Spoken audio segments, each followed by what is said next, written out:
As we go through life, we're constantly required to make decisions without having all of the information we need to fully understand the consequences of our actions.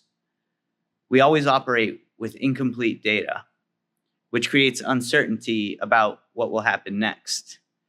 In this sense, life is like an incomplete puzzle, but it's an especially difficult puzzle because we can't fathom what the finished picture would look like. We have to guess, and we don't even have all the pieces.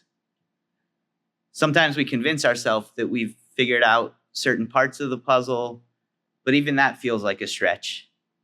The reality we live in is dynamic and constantly changing.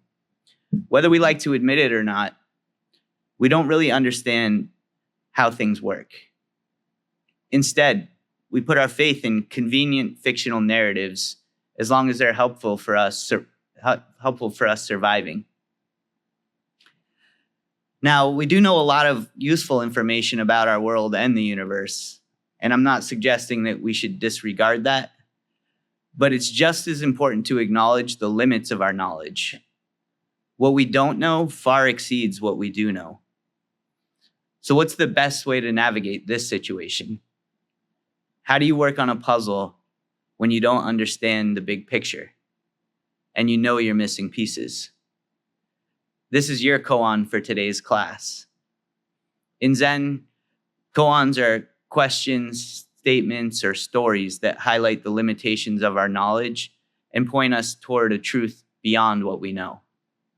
They reveal the gaps in our understanding, the missing parts of the puzzle. A koan is a probe into the empty space of the unknown. When you probe that emptiness, sometimes you get nothing, or you get more questions.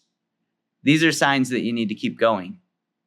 Also, sometimes you do get a response back, perhaps some new information, or sometimes it's just more questions.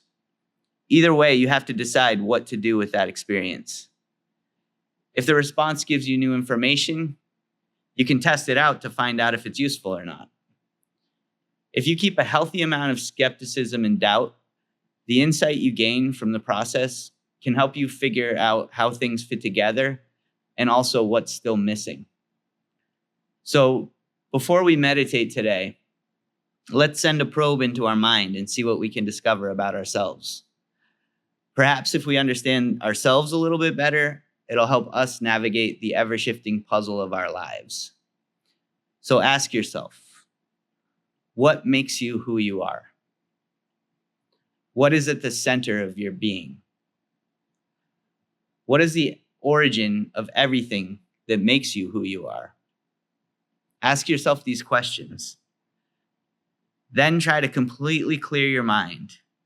See if you can observe the place where your thoughts originate so that you can better understand the part of you that determines how you interact with the world.